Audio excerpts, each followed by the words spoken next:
आज हम कुछ ऐसे क्वेश्चंस करने वाले हैं जो आपको डीबीटी जेआरएफ में एक्स्ट्रा पॉइंट्स देकर जा सकते हैं। अब बायोलॉजी या बायोटेक्नोलॉजी की प्रिपरेशन तो आप कर ही रहे हैं, साथ में कुछ फिजिक्स, केमिस्ट्री और मैथ्स के कॉन्सेप्ट्स भी देख लीजिए, जिससे आपको कुछ ब्राउनी पॉइंट्स मिल जाएंगे, जैसे फोर्स से रिलेटेड क्वेश्चंस या मोल कॉन्सेप्ट से रिलेटेड क्वेश्चंस या फिर कुछ वॉल्यूम और सरफेस एरिया से रिलेटेड क्वेश्चंस। तो चलिए शुरू करते हैं फिर पीवाईक्यू 2024। अब इस तरह के कार क्रैशेस, कार एक्सीडेंट्स तो आपने अक्सर देखे ही होंगे, या तो वीडियो में या अपने सामने। अब जरा फिजिक्स की भाषा में आ जाते हैं तो ऐसे टकराव को जब दो बॉडीज आपस में टकराएं तो उन्हें हम कहते हैं कोलिजन। ऐसा कोलिजन हमें स्पेस में देखने को मिलता है, पार्टिकल लेवल पर भी देखने को मिलता है, और आम जिंदगी में जब दो बॉडीज कोलाइड करें वो तो हम देखते ही रहते हैं। तो चलो क्वेश्चन पर आते हैं।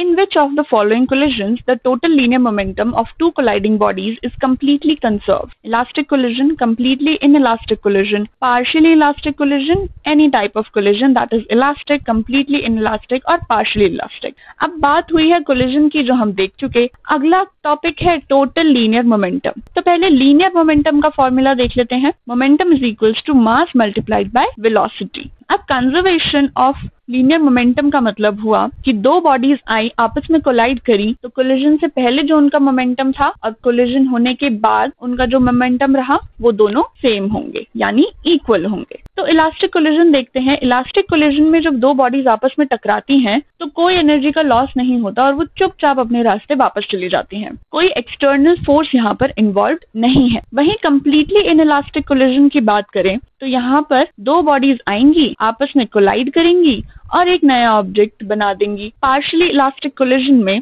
दो ऑब्जेक्ट्स आएंगे, आपस में कोलाइड करेंगे, कुछ एक्सटर्नल फोर्सेस हैं यहाँ पर जिनकी वजह से यहाँ पर एनर्जी लॉस होगा और ये वापस अपने अपने रास्ते चले जाएंगे। तो इस क्वेश्चन का आंसर हमारा होता है ऑप्शन नंबर 1, इलास्टिक कोलिजन, क्योंकि यहाँ कोई एनर्जी लॉस नहीं है। बॉडीज आई, कोलाइड करी और वापस अपने रास्ते चली गई, यानी कोलिजन से पहले और कोलिजन के बाद मोमेंटम इक्वल रहा। अब सर आइजैक न्यूटन के बारे में तो हम सबको पता है। एक एप्पल उन पर गिरा और हमें 3 लॉज ऑफ मोशन मिल गए। अब उनमें से ही सेकंड लॉ ऑफ मोशन था force is equals to mass into acceleration.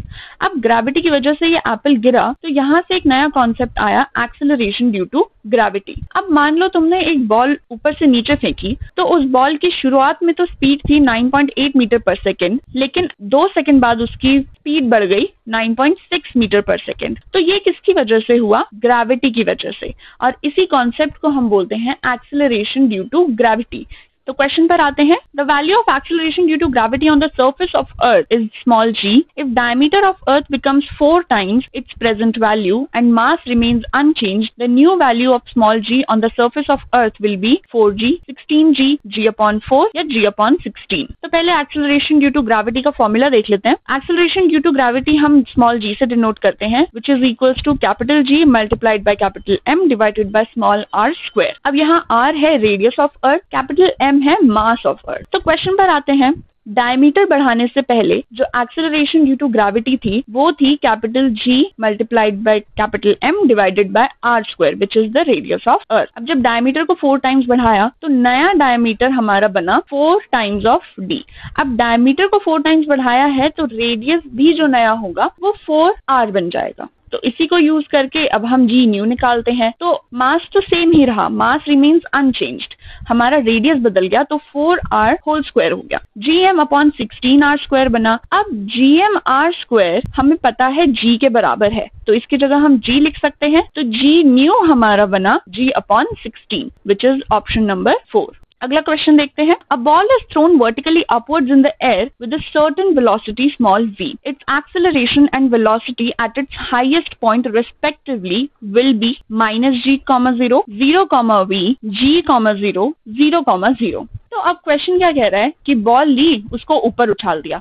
अब ऊपर जाएगी बॉल तो नीचे भी आएगी, लेकिन सवाल मुझसे ये पूछा गया कि बॉल यहाँ थी, हाईएस्ट पॉइंट पर गई, फिर यहाँ से नीचे आई। अब इस हाईएस्ट पॉइंट पर मुझे बतानी है वेलोसिटी और एक्सेलरेशन। तो जब भी बॉल वर्टिकली अपवर्ड्स फेंकी जाती है तो वो हाईएस्ट पॉइंट पर आकर रेस्ट में आती है और फिर उसके बाद दोबारा से एक्सेलरेशन और स्पीड के साथ नीचे आती है। इसका मतलब हाईएस्ट पॉइंट पर हमारी वेलोसिटी हो गई 0। अब क्योंकि हमने बॉल को ऊपर फेंका है और एक्सेलरेशन ड्यू टू ग्रेविटी नीचे लगता है, तो ऊपर फेंकते वक्त एक्सेलरेशन ड्यू टू ग्रेविटी हुआ -g और हाईएस्ट पॉइंट पर भी क्योंकि बॉल ऊपर ही है, एक्सेलरेशन हमारा बन गया -g। तो अब ऑप्शंस को मैच करते हैं। ये है हमारा एक्सेलरेशन और ये है हमारी वेलोसिटी। तो इसका आंसर हो जाता है ऑप्शन नंबर 1 -g, 0। अब तुमने ऐसे सेल के एडवर्टीजमेंट 50% ऑफ या फिर ऐसे ऑफर्स बाय 1 गेट 3 फ्री या फिर सेल्स टैक्स घटा बढ़ा, इनके बारे में तो सुना ही होगा।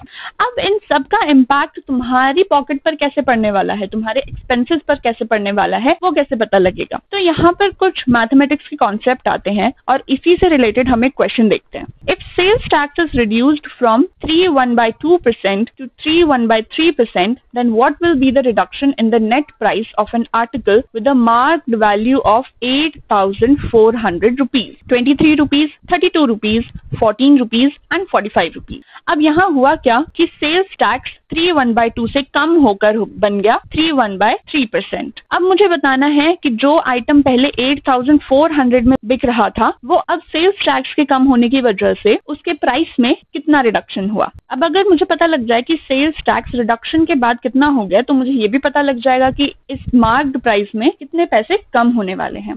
तो चलो सॉल्व करते हैं। स्टेप 1 है convert the mixed fractions to normal percentages. पहले इन वैल्यूज को सिंप्लीफाई कर लो। 3(1/2) बनता है 3.5%।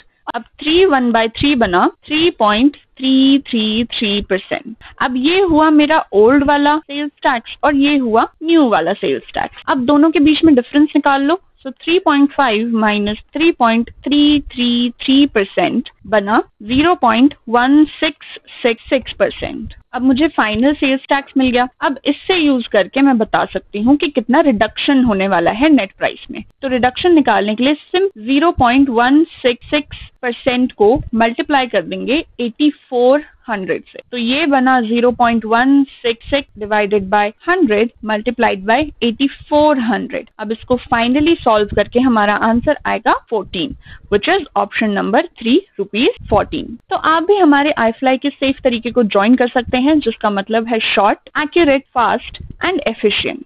iFly की क्लासेस ऑनलाइन होती हैं, तो आपको सिर्फ एक अच्छा इंटरनेट कनेक्शन और इलेक्ट्रॉनिक डिवाइस की जरूरत है। तो हमें ज्वाइन करने के लिए कांटेक्ट करें इस व्हाट्सएप नंबर 9013902981 पर। And all the best for your exam. Stay tuned, we will be back with more questions. Thank you.